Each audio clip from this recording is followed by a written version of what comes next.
Olá, seja muito bem-vindo, muito bem-vinda ao Estudo Central, que é o seu canal de comunicação para um estudo aprofundado da lição da Escola Sabatina. E hoje nós temos convidados muito especiais, mas calma, eu já vou apresentá-los. Enquanto isso, você se inscreve no nosso canal, se ainda não se inscreveu, já deixa aquele like, ativa as notificações para receber o vídeo novo toda vez que sai e adquira a sua lição da Escola Sabatina através do site da CPB. Então fique aqui com a gente porque o programa está apenas começando e a gente tem um assunto muito importante para falar hoje aqui. Mas antes, tem que mandar um abraço especial para aquela galera que fica aqui com a gente, que manda mensagem, fala da onde é. Então agora é o seu momento de colocar aí da onde você está nos assistindo, mandar um recado. Não esqueça de contribuir com seus comentários aqui com a gente também no Estudo Central. Então vamos mandar aquele abraço para Maria Francisca de Petrolina, no Pernambuco, Rubens Avelino de Souza, de Campina Grande, na Paraíba, Maria Candelária de Corumbá, no Mato Grosso do Sul, o Wilton Costa de Natal, Rio Grande do Norte, a Vânia Bispo de Brasília e o Acácio Mambo de Moçambique. Estamos, inclusive, internacionais. O Estudo Central está chegando longe e que Deus abençoe para que chegue cada vez mais longe, para que a gente continue fazendo esse estudo e se aprofundando na Palavra de Deus. E agora sim, vou apresentar os nossos convidados especiais. Eu estou aqui com o pastor Josanã Alves, que é líder de mordomia cristã para toda a Igreja Adventista na América do Sul, e o pastor Osmar Borges. Sejam muito bem-vindos, que bom ter vocês aqui com a gente. Muito obrigado, é uma alegria participar e poder compartilhar esse momento de estudo da lição da Escola Sabatina. Pastor Osmar, tudo bem? Tudo bem, Naísa. Que bom ter você aqui com a gente. Que bom ter você aí com a gente também. Não nos abandone nunca. Pastor Josanã, que bom que você aceitou o convite. Obrigado, amigo. Eu creio que vamos ter momentos especiais de estudos da Palavra de Deus. Pastor, eu já vou começar aqui pedindo para o senhor fazer uma oração para a gente antes da gente realmente começar o estudo da nossa lição. Vamos orar. Senhor Deus, muito obrigado pelas muitas bênçãos derramadas sobre nós. Agora paramos para estudar a sua palavra e pedimos que o Senhor tenha misericórdia de nós e se revele a nós através desse estudo. Amém. Fale conosco, pedimos em nome de Jesus. Amém. Amém. O estudo dessa lição número 11, intitulado O Pai, o Filho e o Espírito Santo. Eu já vou começar fazendo uma pergunta para você aí de casa. Deixa nos comentários aqui pra gente. Quando você pensa em trindade, o que vem à sua cabeça? Alguma vez você já teve dificuldade de entender, aceitar ou até explicar esse conceito para alguém? Porque às vezes a gente tem essa teoria pra gente sobre trindade, mas se alguém tem uma dúvida, a gente às vezes tem um pouco de dificuldade para explicar, não é, pastor? Como que a gente vai explorar o Evangelho de João apresentando Pai, Filho e Espírito Santo nesse relacionamento entre eles e com o ser humano? A palavra trindade que você mencionou, ela na verdade não existe na Bíblia, a palavra trindade. Mas a Bíblia, desde Gênesis até Apocalipse, menciona que existem três pessoas que possuem atributos incomunicáveis que os transformam em Deus na compreensão humana. Porque veja, você tem pessoas que são eternas, pessoas que são oniscientes, onipresentes, onipotentes, e as três únicas pessoas que se identificam nesses aspectos são o Pai, o Filho e o Espírito Santo, que é assim que a Bíblia os revela. Daí nós entendermos que existe uma relação entre três pessoas coeternas, as quais chamamos de Deus. Essa seria a ideia primária, básica, teológica. Mas durante a lição a gente vai explorar esse conceito. Pastor, deixa eu já perguntar para o senhor. A lição cita João 3, 16, 17 e João 14, 10 e 24 sobre o amor de Deus. João mostra o amor de Deus e como o Pai está envolvido intimamente na nossa salvação. Comenta um pouquinho para a gente sobre isso. Talvez esse foi o ponto que mais me tocou o coração no estudo da lição. Porque nós dizemos assim, Jesus veio para morrer por nós, Jesus veio para nos salvar. Mas se fosse apenas para morrer por nós, ele poderia ter chegado na quinta, morrido na sexta, descansado no sábado e ressuscitado no domingo. Então, se o único objetivo da vinda de Jesus a essa terra fosse morrer por nós, ele poderia ter chegado no final de semana da crucifixão. A questão é que ele não veio apenas morrer por nós, ele veio revelar o Pai. Então, desde o início, A humanidade começou a pensar num Deus agressivo, um Deus irado, um Deus distante, e Jesus veio dizer, não, esse não é o Pai. Eu vim apresentar o Pai. O Pai é aquele que manda a chuva para os bons e os maus, o Pai é aquele que faz nascer o sol para todos. Então, o grande objetivo do ministério de Jesus durante 33 anos nessa terra foi mostrar o amor do Pai, a bondade do Pai, e cada bondade, cada milagre, cada atuação de Jesus Cristo, ele estava dizendo assim, olha, eu estou fazendo isso porque estou ligado ao Pai.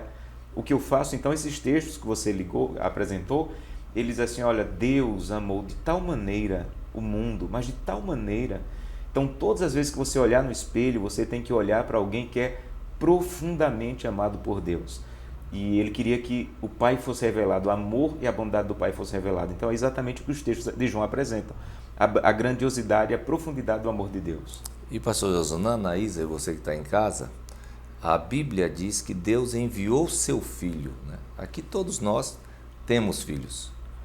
Você que deve estar assistindo a gente também tem. Você daria seu filho para morrer por Hitler, Mussolini ou qualquer outra pessoa que você acha que teve um caráter difícil?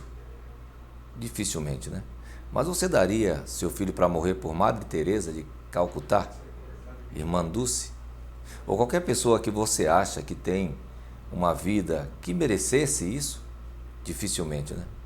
Pois é, Deus enviou seu Filho para morrer por você e por todas essas pessoas anteriormente mencionadas. Então, como a gente vê o relacionamento? Primeiro, de um pai que envia o seu filho e de um filho que aceita vir.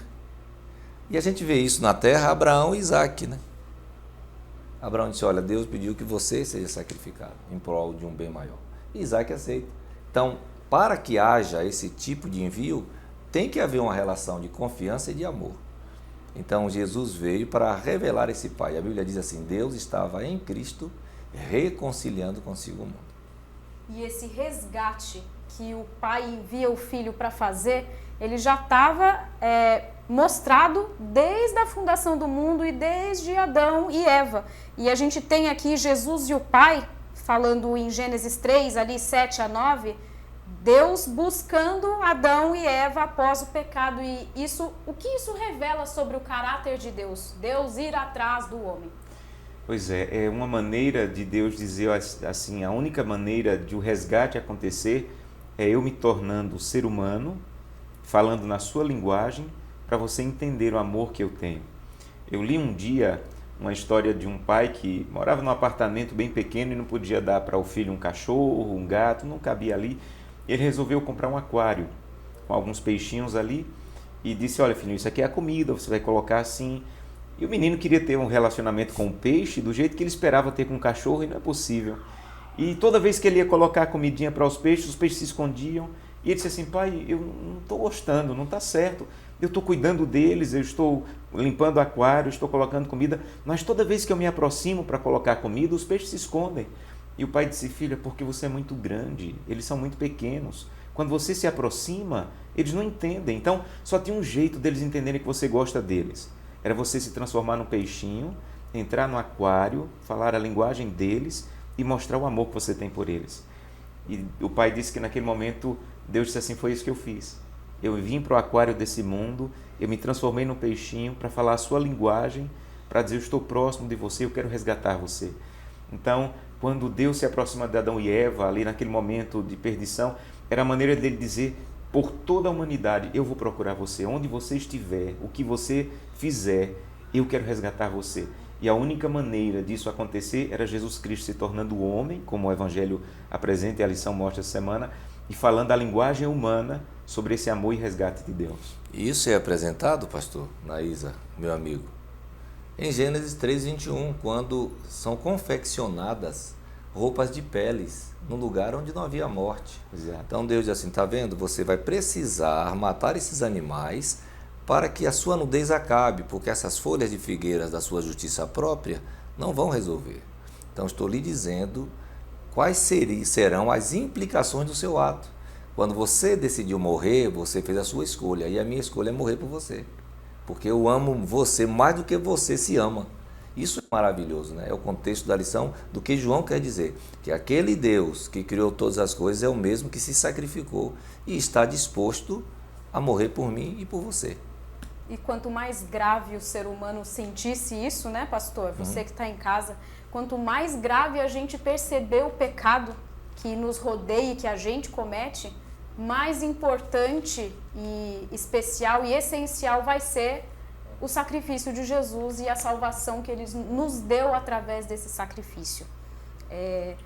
Em João 14, 10, 23, a gente vê a afirmação que conhecer o Filho é conhecer o Pai. Jesus afirma que Ele reflete plenamente o Pai. Como isso pode nos ajudar a confiar mais em Deus e não separar Pai, Filho e Espírito Santo, cada um em sua caixinha, como se o Filho veio morrer, mas e o Pai? Como que a gente encaixa tudo isso na Trindade, né? Sim, é interessante o texto que você citou, porque Jesus está se despedindo dos discípulos. Ele disse assim, olha, eu estou indo, não fiquem aflitos, eu vou, mas eu volto. E aí Filipe, no verso 8, disse assim, Jesus, está bem, entendi que o Senhor vai embora. Então faz o seguinte, nos revela o Pai e já nos basta. E eu imagino a dor que causou ao coração de Jesus, porque a resposta de Jesus foi muito clara, ele disse assim, como assim me revela o Pai? Vocês não entenderam ainda, Vocês depois não de tudo que eu falei? Exato. Vocês não estão me vendo? Vocês não me conhecem? Se vocês me conhecem, vocês conhecem o Pai, porque nós estamos unidos. Então, há duas lições principais aí. Primeiro, Jesus estava completamente como ser humano, como veio, nunca deixou de ser divino, mas a Bíblia diz, Paulo diz que ele deixou como que guardado a sua divindade para exercer a sua humanidade e ser igual a nós e nos salvar, ele dependeu do Pai. Ora, se Jesus Cristo, quando veio a essa terra, aprendeu a depender de Deus, orar todos os dias, buscar a palavra, buscar a presença diária do Espírito Santo, nós também precisamos aprender a depender do Pai. E se nós conhecermos a Deus como Jesus o conheceu, buscando e dependendo através da comunhão, nós vamos ver a revelação do Pai, e isso através hoje da presença do Espírito Santo. Então, é a comunhão que coloca tudo isso em ordem. Através da comunhão diária, eu não vou ter dificuldade de entender que a atuação do Espírito, a atuação de Deus Pai e Deus Espírito Santo, está toda ela ligada para a minha salvação. Pastor, qual é a principal ou as principais, porque são muitas, das atribuições que Jesus teve enquanto viveu nessa terra, como o pastor disse, né, se tornou um peixinho dentro desse aquário terrestre, as atribuições que fazem com que a gente hoje enxergue ao Pai através da vida de Jesus aqui. Quando a gente começa a ler a Bíblia, talvez você que esteja começando a ler a Bíblia tenha dificuldade de entender o caráter e o amor de Deus no Antigo Testamento. Aí depois você vê um Jesus chegar e assim, e se interagir mais, e tocar em pessoas e curar, então a gente começa a tender a amar mais o Deus do Novo Testamento do que do Antigo Testamento. O que aconteceu? Houve uma ruptura. Você vê Deus acompanhando de forma maravilhosa e amando o povo e cuidando do povo e amando o mundo no Antigo Testamento e fazendo com que Israel fosse um ponto de virada de um mundo de corrupção. Depois você vê cativeiros e rebeldia, e você vê o último profeta que é Malaquias. E aí você tem 450 anos de silêncio, porque Deus não fala porque não tem profeta, até João Batista.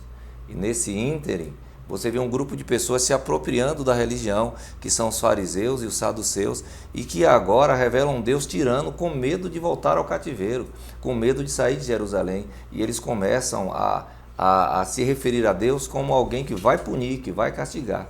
E o próprio Deus, então, eu vou lá para resolver isso aí. E Jesus vem, calça o sapato do judeu, come a comida do judeu, vive como judeu, ama a prostituta, o pecador, e revela assim o caráter de Deus. Por isso, como o pastor Josana mencionou bem, uma aparente frustração no texto, né? Porque eu não entendi, eu sou o mesmo Deus que em Malaquias falava, eu não sou o Deus do fariseu. E em João 5,39, Jesus vai repreender o fariseu. Eu não entendo você. Vocês examinam as escrituras porque buscam nelas a vida eterna.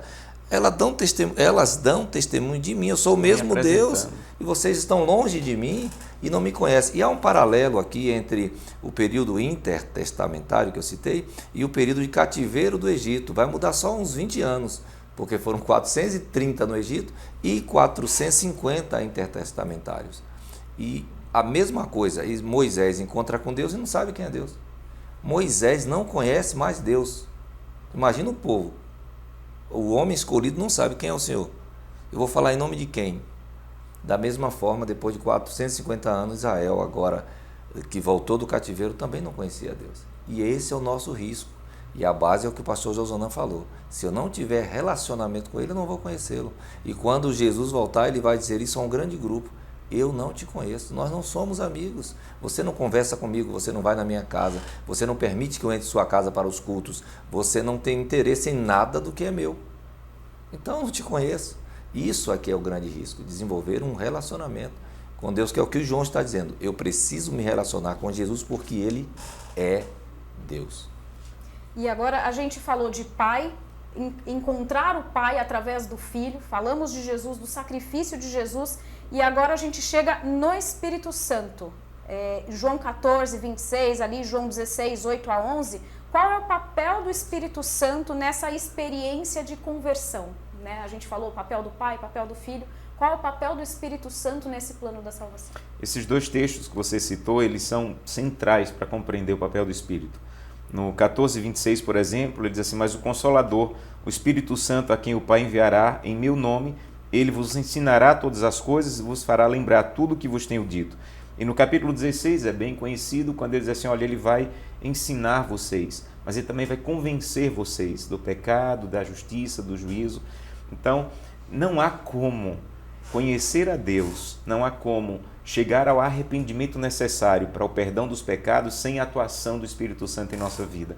Então, quando eu digo assim, olha, eu aceitei Jesus, eu tive um encontro com Jesus, na verdade você só respondeu a um chamado, porque o encontro foi provocado pelo Espírito Santo.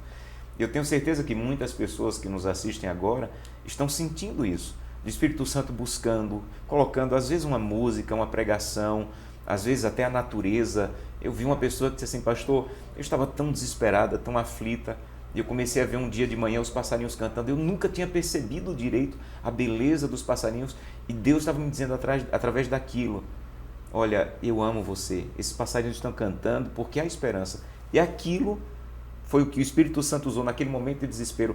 Então o Espírito Santo ele está atuando de maneira poderosa para consolar alguns, para confortar outros, para alertar outros, mas principalmente para levar ao arrependimento.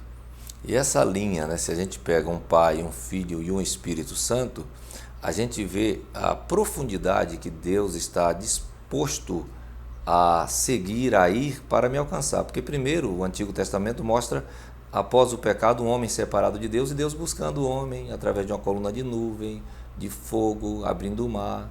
Mas isso não é suficiente, Deus vem em pessoa e anda do lado do homem, abraça o homem, toca o homem, cura o homem. Isso não é suficiente. Aí Deus diz assim: eu vou entrar no homem.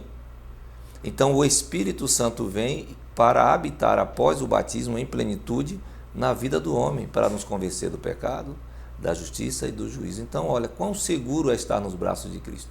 Se eu busco uma relação com Deus, Deus está disposto a habitar em mim. E isso é que vai dar segurança. Por isso que o Espírito Santo é chamado de penhor da salvação, porque ele é quem me garante que eu vou permanecer firme até a volta de Cristo. Isso é maravilhoso. Então, aceitar Cristo é ter a certeza de que eu estou salvo em Cristo e permanecerei em Cristo pelo ministério do Espírito Santo. E é um processo de uma vida, né, de uma pastor? vida de comunhão. Porque só a palavra convencer, né, do pecado, da justiça, precisamos ser convencidos. Então não é fácil, né? Às vezes o coração está duro, precisa ser convencido. É o processo de uma vida inteira, né?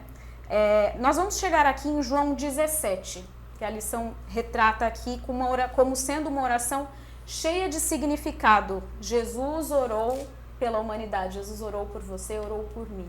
O que essa oração nos convida a fazer, a viver através dessa oração de Jesus? Eu anotei duas frases dessa oração, porque a lição pediu, né? Primeiro, eu te glorificarei na terra. Olha que coisa, né? O evangelho ele é renúncia, amigo. Pastor, o evangelho é renúncia. Então muitos vêm para a igreja ou para o evangelho querendo glória, querendo like, querendo posição, querendo ser pastor, querendo ser administrador, querendo ocupar funções na igreja. Mas Jesus diz: olha, eu estou indo para aí com um propósito. Eu quero glorificar o Senhor. Eu quero fazer a sua vontade. João Batista tem o mesmo propósito. Importa que ele cresça e eu diminua. Nós somos muito diferentes disso. Então, é uma primeira fase que eu notei agora. No final ele vai dizer assim: agora eles reconhecem. Jesus também diz essa frase em João 17. Eles reconhecem, porque eu estou entendendo que eu fiz a minha obra. Eles agora te conhecem como um Deus de amor, de misericórdia, de graça, que está disposto a vir tocar, curar, influenciar. Então, essa oração é maravilhosa. Se a gente puder pegar todo o capítulo, ler todo o capítulo, são ingredientes. Eu peguei esses dois. Pastor Josunan, o que é que te impressiona no 17? Me impressionou a repetição da palavra unidade. Eu peço que ele seja um. Pai, eu peço que ele seja um. Jesus estava indo embora, esse era o contexto da oração. E ele ficava pensando, eu imagino, meu Deus, o que vai acontecer quando eu for embora? Porque eles brigam, eles vivem discutindo. Que grupo, eu aqui com eles, imagina quando eu for embora. Então, Jesus pediu, Pai, por favor, faz com que eles tenham tanto amor que os mantenham unidos. Então, o amor vai nos manter unidos. E esse amor não é o amor humano, é o amor de Deus na minha vida. Mas a segunda coisa que me chama muita atenção, e eu percebi através do estudo da lição, é quando ele diz que, Pai, eu peço que eles permaneçam unidos. Aí no verso 17 diz, santifica-os na verdade, a tua palavra é a verdade. Sabem? Não há como manter unidade sem a palavra.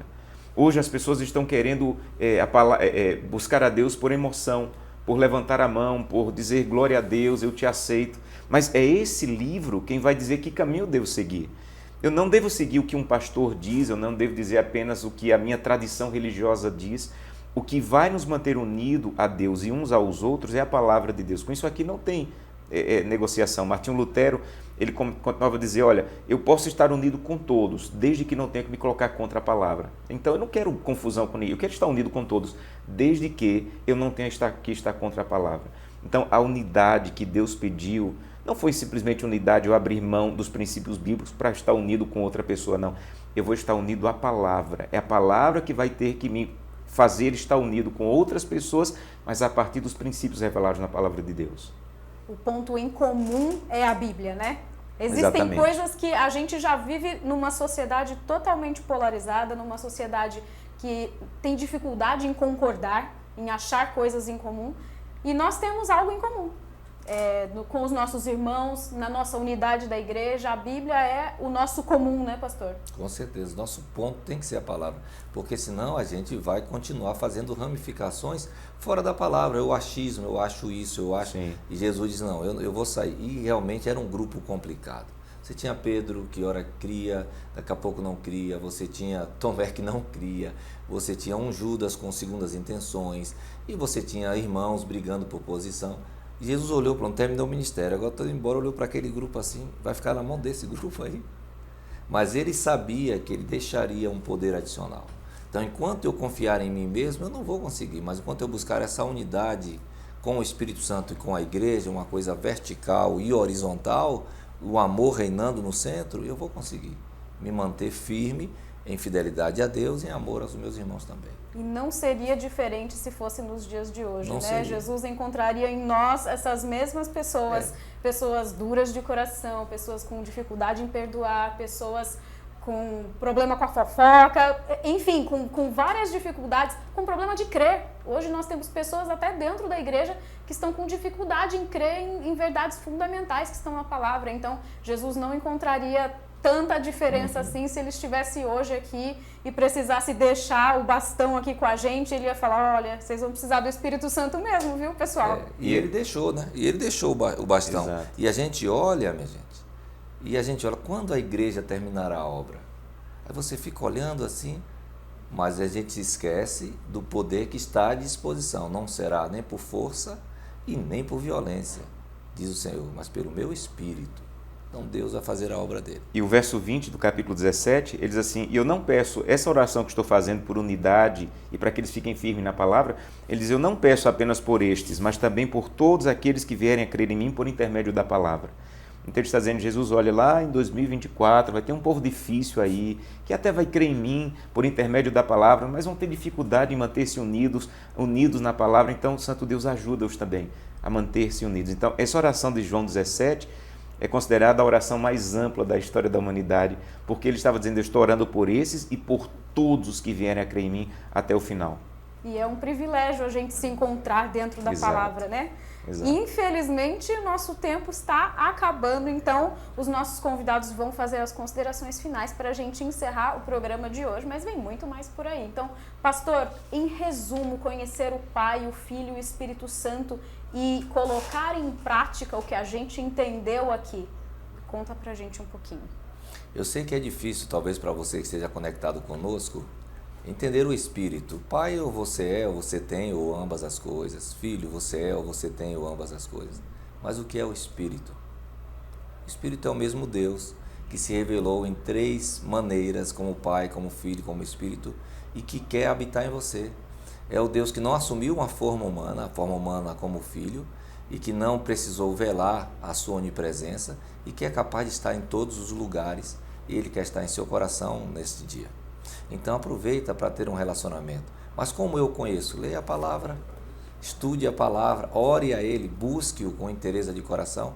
E a Bíblia diz que Ele se permitirá encontrar por você e sua vida vai mudar. Se você não é batizado, você que está me assistindo não é batizado, quando eu sou batizado, eu entrego minha vida a Deus de tal forma que Deus passa a viver em mim através do Espírito Santo. Por isso, todas as doutrinas que você tem dificuldade em seguir se tornarão mais fáceis de compreensão e prática, porque o Espírito Santo te guiará a toda a justiça. Amém, pastor. Para você eu queria deixar bem claro a necessidade de conhecer a Deus. Conheça a Deus, busque a Deus todos os dias. Vá à presença dEle através da oração, vá à presença dEle através do estudo da palavra. E a Bíblia diz que se você conhecer a Deus e a Jesus Cristo, você terá a vida eterna. Não é uma coisa que você consegue por obras, é uma coisa que você consegue por dependência de Deus. E essa dependência de Deus vai te levar às boas obras. Que Deus te abençoe para conhecer a Deus e buscá-lo todos os dias. Amém. Que a gente, ao conhecer a palavra, ao conhecer Pai, Filho e Espírito Santo, possamos viver em unidade, na nossa comunidade, na nossa igreja, baseados nos princípios da Bíblia. Que bom que você esteve aqui com a gente no estudo dessa lição, da lição 11. Continue com a gente, se inscreva no nosso canal, deixa o seu like aqui, ativa as notificações para receber os vídeos novos e continue com a gente. Esse foi o Estudo Central. Nós vamos finalizar com uma oração. Pastor, o senhor pode fazer uma oração para a gente e a gente encerra por aqui. Vamos orar. Querido Pai, muito obrigado pela oportunidade de estudarmos um tema tão importante que João, no seu Evangelho, em cada capítulo, em cada versículo, apresentou. Você tem à sua disposição o poder da divindade para te ajudar nessa vida difícil, mas para te preparar para um dia e para a vida eterna. Ajuda-nos aí a presença de Deus todos os dias e usufruir dessa companhia divina em nossa vida. É o que te pedimos em nome de Jesus. Amém. Amém. Obrigada por estar com a gente. A gente se encontra no próximo Estudo Central. Até logo.